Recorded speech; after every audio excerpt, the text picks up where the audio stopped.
You're listening to the No Bullshit Vegan Podcast, episode 133. I'm here today with Coach Justice Rowe Williams, an author and the Executive Director of Fitness4AllBodies. We talk about how and why he started the organization, our work in the fitness industry as social justice work, his upcoming book, and much more. Welcome to the No Bullshit Vegan Podcast. Myth-busting and evidence-based advice to help you kick butt with your health and fitness on a vegan diet. Here's your host, Karina Inkster. Hey, welcome to the show. Thank you for tuning in. I'm Karina, your go-to no BS vegan fitness and nutrition coach. Today, I'm honored to speak with Justice Rowe Williams. He's a poet, writer, author, and now editor of his upcoming anthology, Deconstructing the Fitness Industrial Complex: How to Resist, Disrupt, and Reclaim What It Means to Be Fit in American Culture, being published in 2023 with North Atlantic Books. This is a unique book project that takes the journey of diverse bodies, from coaches to fitness enthusiasts and their experiences of the fitness industry and what it means to create inclusive movement spaces. Justice is a certified personal trainer, head coach at Kettlebell Justice, founder of the Queer Gym Pop-Up and Body Image for Justice, and Executive Director of Fitness4AllBodies based in Boston. Justice is a trans, body-positive social justice activist who continues to create safe spaces for all bodies across the globe through his work with Fitness4AllBodies. He advocates for fitness being for everybody, and trainers and fitness professionals using their status as gatekeepers to act as a shield to protect their clients and create safe, affirming practices and spaces. A key component of his work has been working with people of all backgrounds to address and dismantle toxic masculinity and how it operates within white supremacist patriarchal culture. Justice also offers diversity and inclusion consulting along with speaking engagements. His work has been featured in Refinery 29, Good Housekeeping, NPR, Pink News, Boston Neighborhood Network News, and more. Follow Fitness4AllBodies on Instagram and join their learning community on Patreon, where they offer workshops, movement sessions, panel discussions, and much more. All these links are available at our show notes, nobullshitvegan.com/133. Let's get to the discussion.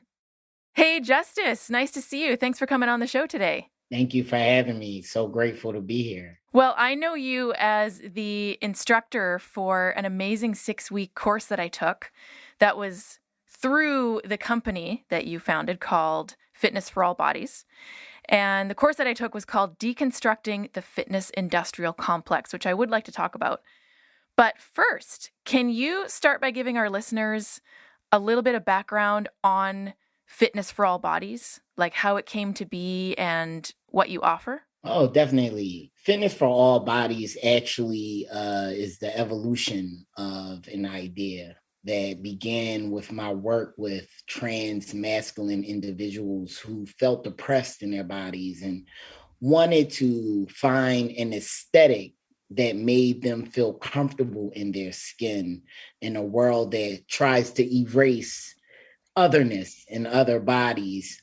I wanted to empower my community, being a trans man myself. And I've been studying the male aesthetic since I was a teenager, watching men, because I grew up in a woman's body, in a female body. I was born in a female body, but never felt, throughout my life, I was the oddball, the awkward person, the person that just didn't make any sense.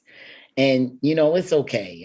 I love myself because that brings me to who I am and what in this work and why I do this work. So back to, it was called Body Image for Justice, the work. You'll notice that there's a lot of justice around. Yeah, I've noticed that as a theme. I like it. Yeah. So it was called Body Image for Justice. And in that work, what I basically did was I implemented some workout sessions with trans masculine individuals, but found that trans men of color weren't feeling connected within the wellness industry, wasn't going to doctors. They were getting their testosterone pretty much illegally off the streets because they didn't feel like they had access or having those deeper dialogues and conversations about honoring our bodies and talking about our body experience didn't happen culturally relevant to our Black and brown bodies. So I began doing a lot of conversations and discussions with transmasculine individuals that expanded to the whole trans community. And it built my language, my ideology. It changed my ideas about bodies. It changed the way that I view my own life journey and the work, my purpose, my activism, the work of helping others find the love that I've always embraced in my own journey, and find that within ourselves as we as trans individuals polish our armor in a world that definitely wants to erase us. So from that work, I did the work of conformity. I felt like trans men were asking me to create an aesthetic, but not to build in the bodies that we have and learn to celebrate where we're at in the skin that we're in and look at ourselves to see our journey, much like a butterfly and a caterpillar, right? So a caterpillar starts on the ground and learns all this data and information, right? And just moves with it, moves and flow, ebbs and flow. And then there's a lot of conflict when you go from caterpillar to cocoon. And in that cocoon, there's a lot of conflict. You're changing from the data that you collected on the ground to move beyond that and fly, right? Mm-hmm. So I'm teaching trans individuals to love themselves regardless of the skin that they're in, changing from conformity and performativeness to just our authentic selves and understanding that journey, not navigating in binaries, but just being, right? And adjusting ourselves where we're polishing our armor and building in spaces as our authentic selves so that people can be exposed to us. So from that work, I found that fitness and body image is not something that just affects me as a trans individual, thinking about gender, thinking about my body, and thinking about the ways that I'm trying to find safety and conform. That performativeness doesn't just happen within my body, but it happens within all bodies, and the ways that we have internalized who we are, the ways that we have learned to be in this world, but also the ways that we find power, find voice is connected to disarmament, right? And so when I think about this, we have to change that disarmament to knowingness that vulnerability is a powerful space to be in. And you're not disarming me. I am sharing my authentic self with you, and that is a gift, right? And so when I tell trans people our authentic lives, our authentic selves are gifts, we are the embodiment of a revolution. We deconstruct the binary. We deconstruct the white supremacist idea of gender, which puts us up one against the other, men versus women. There is no such. We're collective. We are connected. And in that, there's a blur because there's layers in all of our lives. Even if you see yourselves as a cis person, there are layers in that identity of cisness that moves beyond what someone told us cisgender is, what someone told us transgender is. There's always a blur. There's layers. But back to the work. So moving from body image for justice, I found that body image is that connector. We're talking about race, we're talking about class, and we're experiencing the separating of a larger community and not seeing ourselves through the lens of collectiveness.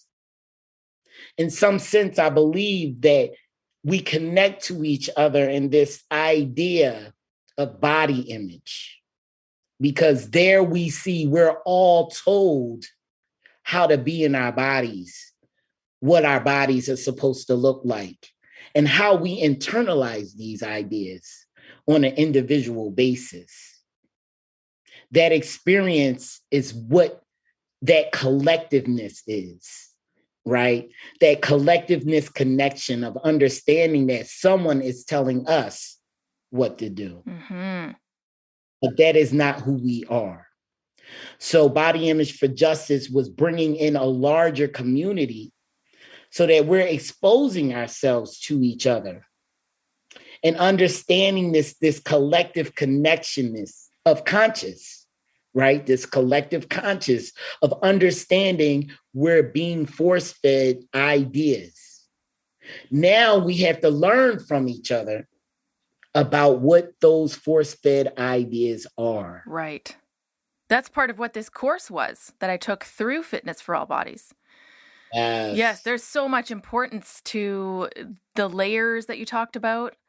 And I feel like deconstruction is going to be a general theme, just generally deconstructing a lot of different concepts. But in this case, you just mentioned ideas that we were force-fed around presumably what gender is, and ideas that we were force-fed about bodies and how they should exist in the world.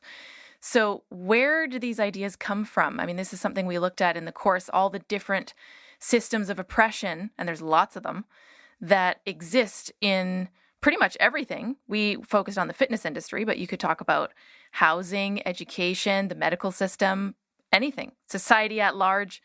But where are these ideas coming from, and who's force feeding us all this stuff that we're deconstructing? There's two authors that I love and I've built my life on. I feel like I'm extremely connected to both of these ancestors, right? And keep in mind, there's a lot of authors, but these two come to mind when you ask me that question. The first is Bell Hooks. I always bring my ancestor Bell Hooks in because she helps us to understand the largeness of it all, mm-hmm. right? And gives us this framework. And what Bell Hooks teaches us and tells us is that we live in a white supremacist. And I added this ideology, cis hetero, but if Bell Hooks in her engaging in conversation brings this up all the time. So I'm just going to say I added it because I don't like to, say someone said something that they didn't. Right. But also that in her work, right, as we evolve in time, she spoke about the separation of these ideas. Mm-hmm. So cis hetero patriarchal capitalistic society. So that is the overarching umbrella that we live in, and that all of the ideas and norms and values that we as a larger community and society on this land, I'm going to say the United States, which was colonized by who they were colonized by, because that looks different, right? Where the land was colonized looks different, right? Even in America. So on the West Coast, it looks different than the East Coast. It looks different than the Midwest. It looks different because it's who colonized that area. And normally that is what constructs those systemic norms and values through that colonization. And those who are the colonizers, that's who I'm saying are the them, mm-hmm. they. Right? When we say them, they, because people's like, who are they? Who are them? We got to look back in history always, because history gives us not the dry, right? But it helps us to put in perspective the intention. Interesting. Why was this done? For who? For what? And we often find cis white men in the mix of that. You mean for whom and for what? Yes. Mm-hmm. Interesting. So I was just speaking with a journalist, Stacey Lee Kong, about decolonizing our fitness practices and our wellness practices. So this is something that goes along with what we learned in the course that you put on. How would you suggest that listeners or folks in general who are somehow related to the fitness industry start chipping away at some of these concepts? Like, what can we actually do to acknowledge these systems of oppression, first of all, and then have an effect on either just ourselves as individuals or something larger like the fitness industry? When I think about shifting the narrative of anything, I believe that that is social justice work. And social justice work is a lived experience for me. It becomes a ritual.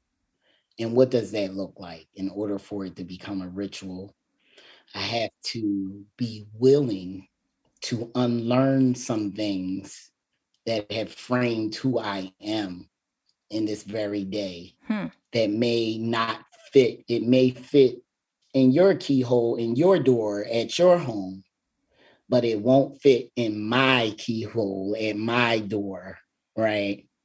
So in order to get into my keyhole, you got to go and figure out what is the key. The only way you're going to get the key is from the person that is the owner of the house, right? Interesting. That's a really cool analogy. I like that. So in order to do that, you would have to like build and come out of your house, right? And learn and be in community. Asking questions. That was a big theme. Asking questions, not making statements, meeting folks where they're at. Yes.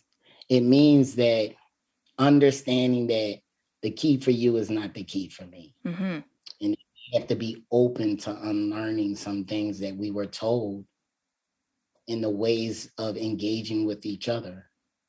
And sometimes engaging with ourselves. Because we find by unlearning with others, it gives us the capacity to expand who we are. Right. It gives us the okay to be exactly who we are. We don't have to perform anymore. Interesting. So when you say lived experience and that it's a ritual for you, does that mean you've incorporated this into your day-to-day life? We're not just chunking it into, okay, now I'm going to do some social justice work. It just is ingrained in who you are and what you do. Is that a correct description? Yes, I think that is correct. I like that. That's like spot on. I mean, I also would add that there's even layers to that, because some people say, well, I mean, I'm Black. And that's kind of true. I mean, if you look at me, I am Black.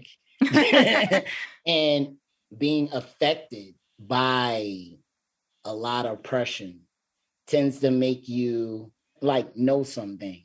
You know what I mean? Like, but also, if you're not Black, you kind of don't know those things, right? And so there's a tendency that people tend to do. They tend to learn from one person, and they'll take that in, right? But they'll spit it out as if it was their own without making it their own, if that makes sense. So when you Columbus somebody, people know you got a whole bunch of ideas and you're trying to kind of like a fitness trainer, right? When you go to your Perform Better, and I'll say it just like this, because we'll make that blend of fitness. You go to your Perform Better conference and you're all excited. You're with other fitness trainers. You're like, yeah. And it's like, you're going in and they're teaching you things about the body, and they're teaching you all of these exercises that look really cool. They're like, oh, you could be doing this TRX, max, do this and do that. And then half the trainers in the room can't do it. There is no like way. It's just like, this is the way it is. You want to get your clients up to this level. They need to be doing it just like this, right? And we can't even do it in our bodies, right? Even with some of the kettlebell stuff, you go in and you see them doing like club work, and the clubs is like, they look like they got mad planes are coming. You know what I'm saying? You're clubbing for days, you know?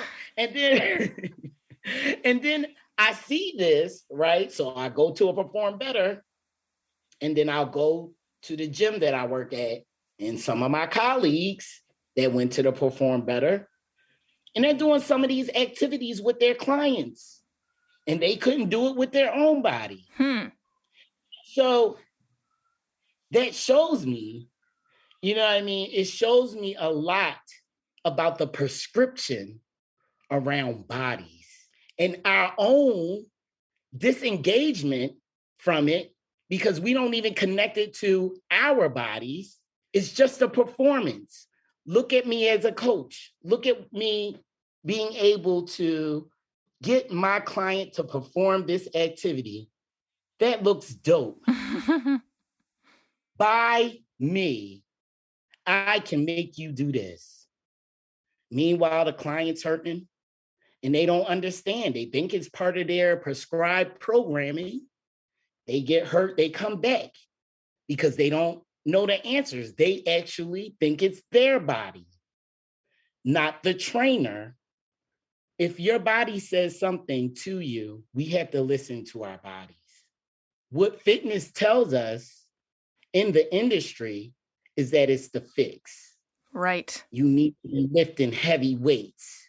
You need to be this ballistic, this fast. You should be able to jump over 50 million trains and planes and automobiles. Oh my God.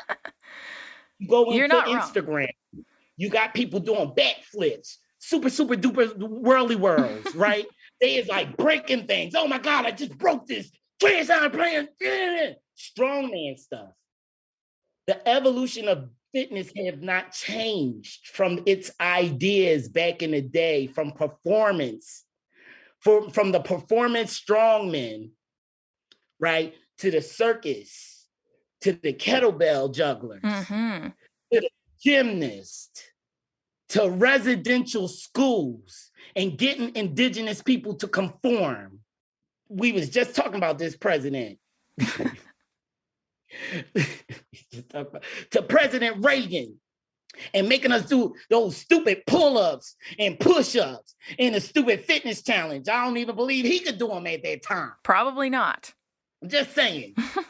We being force-fed these ideas that are not connected to our bodies and how amazing our bodies are. We're just giving this cookie cutter model of what a body is supposed to conform to and look like, because we've all been sold a white supremacist culture that tells us that bodies should be lighter, bodies should be slimmer, bodies should have muscles in order for it to be attractive, right?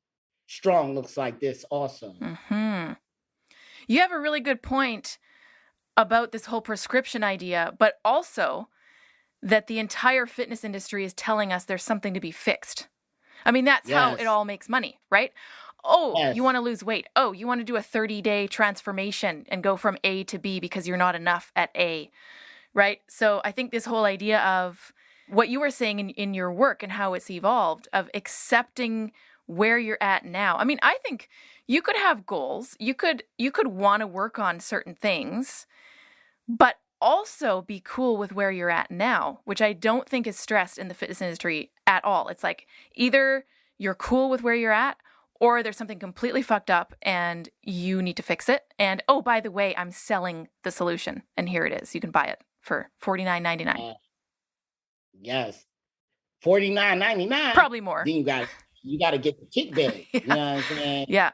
When you get this and that, and then it's all up in your food. It's like, oh, you got to get that organic. And if it ain't organic, it's not healthy. You know, we are being sold these ideas, right? Because we believe that they be true. All I say to people is think critical. Think critically, just like bell hooks gives us, right? Because if you start to actually think critically about some things and taking yourself out of your scenario sometimes, and allowing yourself to be in space with other experiences that are unlike you, like yours, you will find that your experience may be one in alone, and that the other experience in connection, right, just like body image, is someone forcing something upon them Mm-hmm. in a violent way. Right. That's our mental health. That's the stress we carry in our bodies. That's our physical health, right? Mm-hmm. And then in the overarching worth and value that we take away from who we are and all of our amazingness, and we weigh it against what someone said is beautiful, what someone said athleticism is, what someone says a female body should do, and what someone says a male body should do. Well, keep in mind, they're not even saying what trans bodies should do because they don't even know that. Good point. So that's erased, right? There is no real science when I said that. So when I said real science in my head, immediately what popped in my head is that movie, Real Science. I don't know it. Oh, Lord. This is just going to tell you how old I am and how ridiculous the movies are. So Real Science basically are like these two high school kids that weren't getting any girls. They were very, very, very smart, you know what I mean? The typical nerd yes, prototype. Typical nerd. Yeah. Yes. And they're just othered, nobody was like digging them, you know what I mean? And all of a sudden they create a woman just out of, I don't know. And this speaks a lot about like gender, speaks a lot about sexism because of the way that the woman looks, brings more attention, right? And makes the girls that they wanted want them because this woman wanted them. So it's just like these layers of ideas that we've received through media, right? Through magazines. Magazines tell us what strength is, what beauty is. That's a good point about what beauty is, because what you just said previously, before Real Science, was about beauty standards, right? And I remember your line in one of our discussions in the course, which was, the quote, beauty is in the eye of the beholder. But what does that mean if society tells us what beauty is? That was pretty powerful. Thank you. Because it gets us to think about it. Like it gets us to really think about how we perceive beauty, right? And then there's some experience of shame with that because absolutely, in general, the reality is that we've internalized some toxic and like unhealthy ideas about what beauty is. And we apply that pressure on ourselves in order to maintain it, right? And then we expect others in their lives to believe in that myth. So we're either forcing people to conform in our relationships or just building relationships with people that are conforming because we find that we think we have to, right? I'll be like telling people, just release. You know what? You don't want to do certain things. Just like take a break and see how it feels. That's hard to do. There's a lot of pressure. There's a lot of pressure out there from social media, society in general, expectations about what we should be doing and how we should be looking. It's a lot. But that's social justice. Right. Anyway, change is going to happen. And when people ask, that's why I say it's a daily ritual. So this thing that it's the 10 C's. Right. With the 10 C's, one of the C's is courage. Right? You have to have the courage to embody those things that you know are right for you. That's a great point. You have to have the courage. That's how we're going to move. And I'm not saying it in a negative way, but some folks haven't found that courage. Is their situation, is the expectations on their life. We have to find our own courage in our own way. Well, I think part of what you're doing in your work is helping people find it for themselves. Yes, I do. That's the work of community. Yeah, absolutely. I do that all the time because I believe in my work of body image for justice and then move to the queer gym pop-up, right? Working with queer bodies, right? That when I became a fitness coach, because I was doing this work with bodies before I even was a certified coach, right? I think a lot of us are doing work with bodies before, Sure. Parents, mothers, teachers. We're all doing work with bodies and movement and motion, right? And teaching it how to be in space with other bodies. We're all doing that, right? And they experience it. But I believe that when we're talking about it, we should be adjusting the narrative and including social justice. And that's what I felt was limited, right? Within the fitness institutions, fitness certifications, those perform better conferences. I said, we as coaches, we're gatekeeping these toxic ideas. And many of us are just doing it because we think this is what fitness is. We think fitness is the fix. This is what we were told. Well, but we're told this, like, even in our organizations that certified us. Yes. I mean, again, to your idea of layers, right? One of the many layers is, well, how did we become coaches in the first place? And what did we learn in the process? And a lot of that layers, again, involves being told that, well, your clients are going to come to you only because they want to lose weight. And here is how you can, quote unquote, fix them, even from these organizations. So, I mean, even at that level, things need to change. Yes, I agree. And that's why the dream, and this is a lot because it came with the book too. My dream was I want to affect systems. Right. Not just the interpersonal work that I was doing within my community, which was empowering. I really wanted to affect like institutions. I wanted to be a game changer, right? I wanted to have an institution that was focused on doing movement different than any other certifying body. And that's having people view movement from the bodies that they're in, or meeting bodies where they're at. Instead of coming at it from a fixed perspective. Yes, exactly. Thank you. Yes, exactly.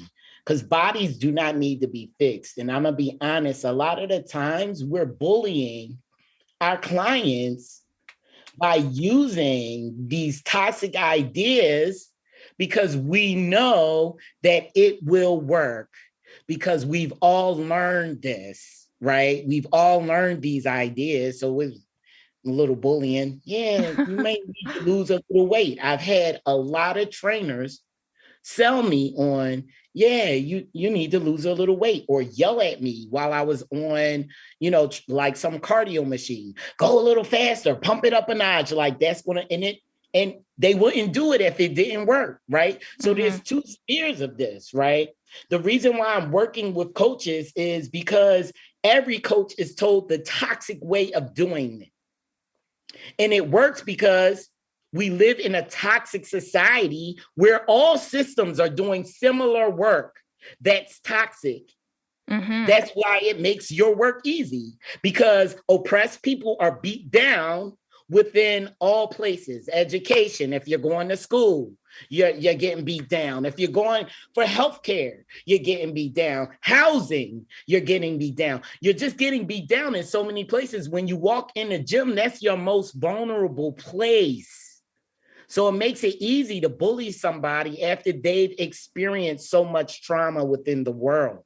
And there's an expectation also from the client that is how their training is going to go. Exactly. If the coach is not yelling at me, then I'm not doing it properly, or I'm not going to get results. Yes. So that's why I said it's two-tier, because first is the work with trainers and creating the institutions, but it's larger work that has to happen. Not only are we as trainers like really changing this idea of what it means to experience movement in all bodies, we actually have to work with our clients and work with the larger community to change that perspective and that narrative and take it out of the hands of the white cis men that have been leading the fitness industry since its inception. Well and they said. only allow certain people in. Gatekeeping again. And those people have to prescribe to their program, right? So I'm just getting people to say, hey, there's other options. We don't have to do this the cis white way. We really don't. We can apply a collective way of being with each other. But I want us to see as fitness coaches that it moved beyond good business. Because if we're just doing it in our business, right? What was one of the things that I asked you in class? How are we applying this to our daily lives and not just our coaching practices? Yes, it has to apply to our daily lives. That's what makes that work authentic. That's how you own the work. Love that. Yes. Instead of Columbusing it for good business, you own it by being authentic in it. And that means making mistakes. That means getting more exposure from others that have experienced these things that you haven't, right? It means that you don't have to be the voice for the voiceless, because if you were, you would be quiet. Voiceless, you is not talking, right? So yeah, I do want you to do that, not talk. Listen. That is the work. We are always trying to be saviors. Everyone wants to save somebody. Save yourself. In saving yourself, you have a model of what you're giving to other people around you, and they can model that themselves. It's not a quick fix. Much like movement, we have to practice. It's not a quick fix like the industry of fitness will tell you it is. Yes. Yes. That's so true. Hey, I want to talk about the book that you have coming out, which is also involving deconstructing the fitness industrial complex. But first, you mentioned you had two authors that you really look up to. One of them is Bell Hooks, and I'm assuming the other one is Audre Lorde. But yes, Audre Lorde. Oh, did I get it right? Yay. She gives us that visual description of who it is. And Audre Lorde tells us that it's white men, Christian, heterosexual, very with money, right? Able-bodied with money. So that's that visual we need. Who's in charge? And I'm not saying right? What I'm saying is that idea. That is the idea that has been instilled in all bodies, right? In all layers, right? So when we think beyond fitness, we're able to see our limitations. If this is what the world values, how do we decenter that and change that framework? 100%. So now that we know, right? Knowing is what? Half the battle. True. Other half is really just making it authentically yours and walking away from experiences of shame. Not saying don't have it, but walking away from it in connection, not in disconnection, because mainly shame disconnects. And we can't stop our experiences of shame.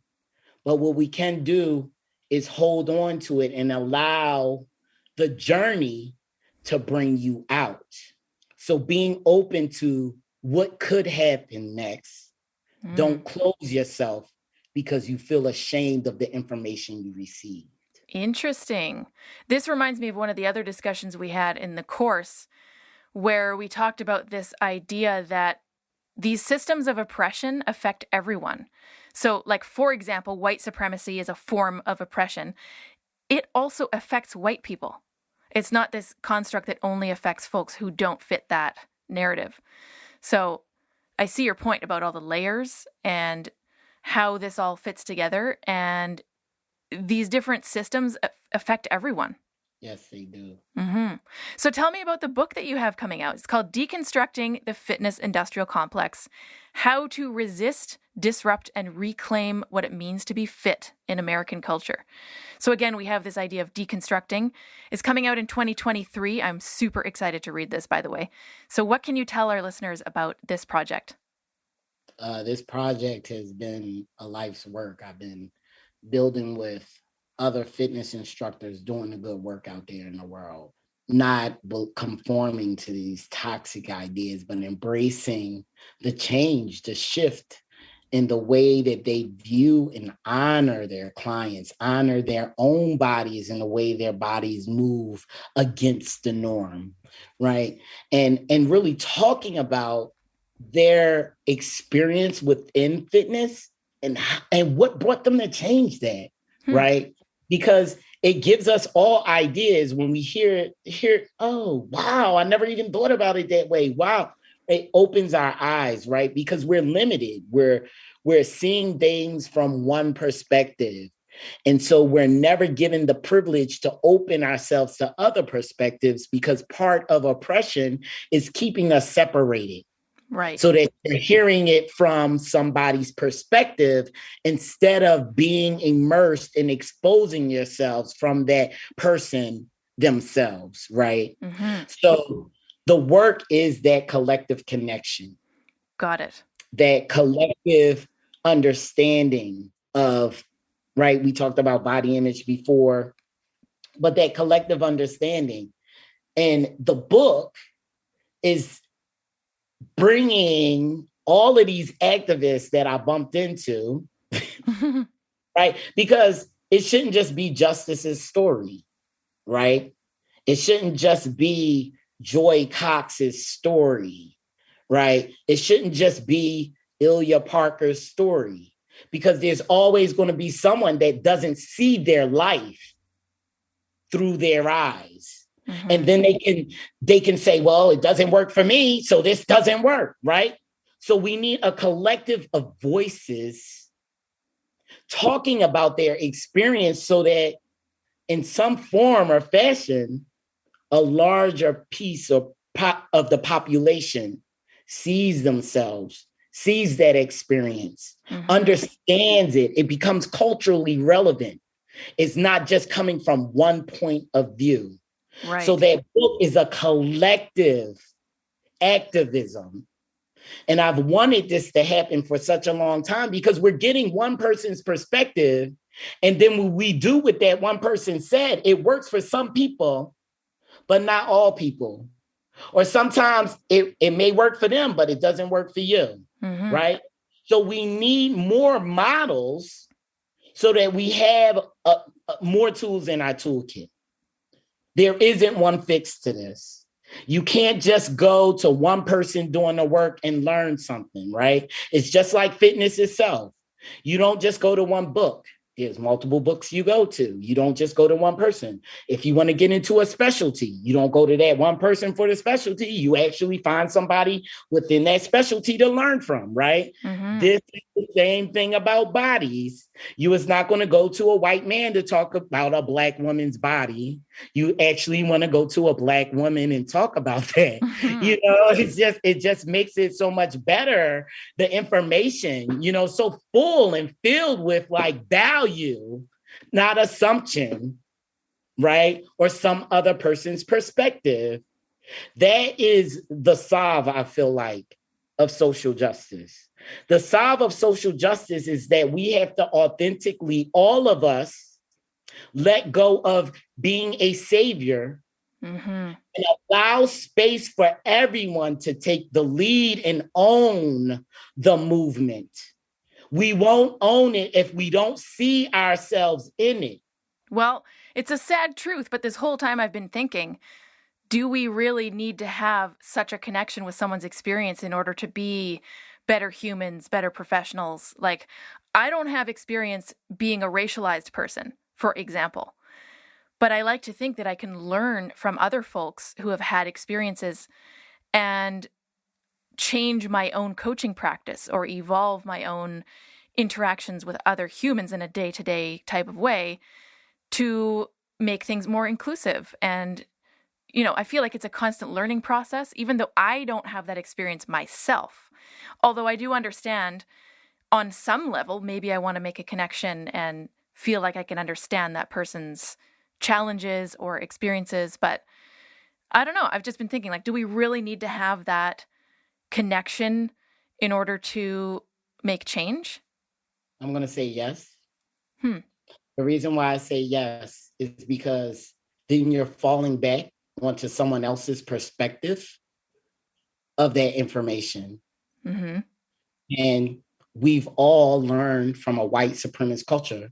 So all information that you get from one person, even from me, it's not going to be everything that we need. It's going to be how I've internalized that information and how I'm spitting it out to you. If we don't go to the source each time, we're not learning. We're getting old information from somebody that talked to somebody about something that's probably not even relevant today, was relevant yesterday, was relevant for my mom, is not really that relevant for me or that relevant. So if you was talking to someone that talked to my mom, and then here I come with a whole new flurry of experiences of the system, and how I've engaged with it is most likely like when people are like, oh, racism doesn't look like what it looks like when the Black Panthers or with Martin Luther King or the slavery. No, it doesn't look like that. It actually looks worse because we are less connected to the intention of it all. We are believing in this myth that everything is better, that racism doesn't exist. We're using that as an excuse to not do anything. Yes. But not only not do anything, we're not doing the work of social justice. Right. When we use one person's perspective, we're going back to whiteness. Interesting. Whiteness detaches us. In order to be social just, you want to learn from everyone. You're learning from your clients. And people are so egotistical, they don't even think about it that way. You're learning from your clients' bodies. One of the most powerful things that my mentor said to me as a coach, you're actually not learning from books. Are books moving? Good point. You're learning from bodies.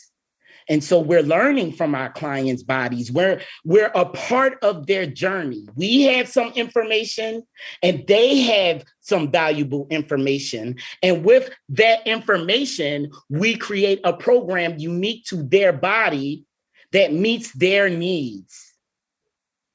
That is coaching. But we as all like cookie cutter model, cookie cutter programming. We cookie cutter programming. Oh, wait, well, if it worked for my client at 8 a.m., it's going to work for my client at 11, and it'll work for my client at 7. You know, I've seen that. Now, I wouldn't see that if we honored each person's body. Each person's body would have a unique movement program that doesn't bully them into doing some crazy ass like kettlebell snatch or some barbell thing or some CrossFit 500 million trillion billion times doing something. No, it would just be managed in a way where we can honor where we're at each day. And if I'm not lifting 10 pounds today and I lifted that shit yesterday, I'm not ashamed of what I'm doing today. I'm still honoring it because I know that's a part of the process. We don't say that. We omit that information. Because fitness is supposed to be the fix. And if we say that people actually hurt in real ways when they do fitness your way, well, it's our bodies that's the problem. No, it's not our bodies. It is the way that you're saying that movement should happen in my body. My body doesn't look like your body. So I will hope that, you know, my coach, if my coach was your coach, and I came in 2 hours after you, they're not doing your program with my body, I would be like, oh, this is hard. I don't really like this. What's going on? But instead of asking the coach what's, you know, like, and having them modify, I would think, oh, this is what they prescribed for my body. So I guess I'm supposed to be doing this. And that is wrong. If there's anybody that has that coach, you are in charge. You pay them. You're in charge. I don't care who pays them. Somebody else pay them. You're in charge. It's your body. And don't have other people's expectations, which are false, bring you down about your ability, your power, and take away from all of the powerful and strong things you've done throughout your life. So I'm like, we measure things, we look at language, we look at these ideas, and we put them in boxes like our lives. This language goes beyond that. So what? You're not picking up 4 million pounds, but you had to pick up your child from daycare. You're managing a house. You're managing your children. You're chasing your children around a puppy. You got a cat. Oh my God. You're cleaning houses. You got to clean the house. You got 50 million people living in your house. Who's going to want to run a marathon after that? That is a marathon. You know what I mean? Like, we don't add all of the aspects of our lives when we're walking into that gym or into that studio. And when it says, oh, and your body's like, I really am exhausted from stress and exhausted from under these things. Can you not beat me today? That's what your body's saying. It's not saying I can't.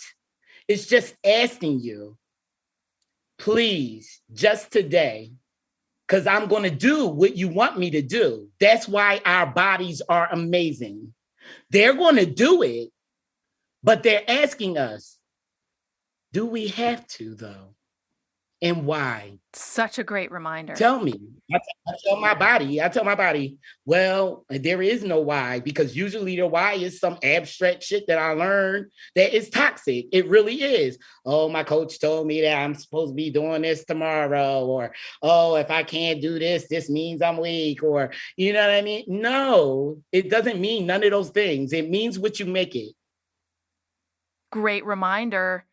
I think folks on both sides, the fitness professional and the client, have a lot of learning to do, have a lot of thinking to do about assumptions like, what is a coach supposed to look like? What is a coach supposed to act like? And also, how much power do I have as a client? And who's in charge in this relationship? What kind of leverage do I have? And where's the power really in the relationship? Well, the power is where it's supposed to be, with the client. 100%. I'm with the client 100% of the time. The thing is that the industry, much like oppression, says the power is with media, the power is with TV, the power is with the gatekeeper that's telling you you need to do this weird ass activity that don't make no sense, that's supposed to fix you, but then you're like hurting, or it only fixes you for like because this is the performance of it. It fixes you for the session or for like 2 days, and then you're back. And then when it's like, oh, you think it's you again, you're like, oh, now I feel like worse, or a little bit. You feel worse because you wasn't supposed to be doing that in the first place. And just because it felt good, like there's things in our bodies, because we are connected to that norm in here. So if someone can foolishly bring us up to what that norm is in our brains, we live in this like all of this, like, ooh, the hormones is kicking and when all of that go away, that's when your body's like, what was you doing? Like, like the time I was lifting real heavy and I wasn't supposed to. And my body told me, I don't think you should do that. Like, it really told me. And I was like, well, my coach is over here. He's saying, you got this, you got this. I just lifted this heavy like 3 times. I got this. And guess what? On the 4th time, after my body was like, I showed you I could do it, but you listen to this dude that's yelling at you, dude, you got this, you got this, you lifted it like this. Well, he ain't in your body. And it doesn't matter how you lifted it. What only matters is, now I learned what your body tells you. And guess what? When I didn't listen, my back went out. Oh, I was like, oh, well, I ain't got a back. And whose fault is that?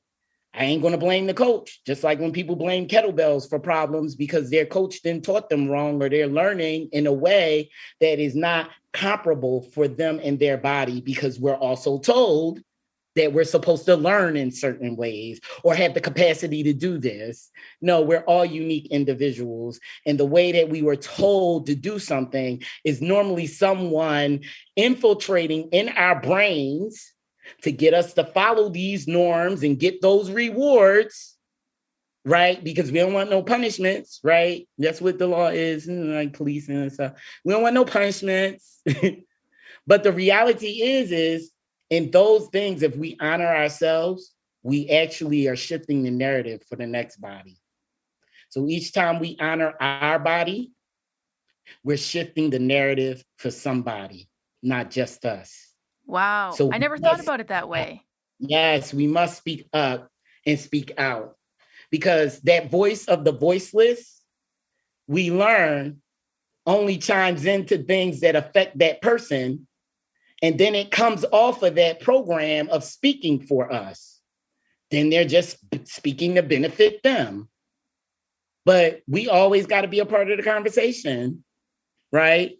And then there's no voiceless. We're all just making voice to our own experiences, of our community, of our larger community, of what it means to be in relationship with each other, not just movement, but in relationship with each other, what it looks like in general. And that's why I say these gems that we're receiving as fitness professionals, learning about social justice, should infiltrate into our everyday lives, because that also shifts the narrative of fitness, because all things are connected.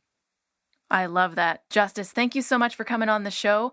You have a new cohort of the Deconstructing the Fitness Industrial Complex, and I believe it starts in mid-October, which is actually only a few days after this episode comes out. Is that correct? October 15th, I think?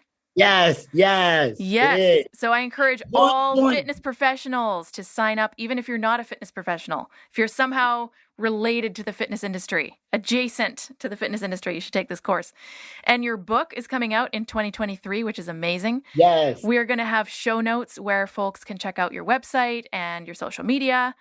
And is there anything you want to leave our listeners with as we finish up here? The foundation of every space that I'm a part of, that I hope to be connected to, and the work of Fitness for All Bodies and any work that I do, the foundation of this space is love.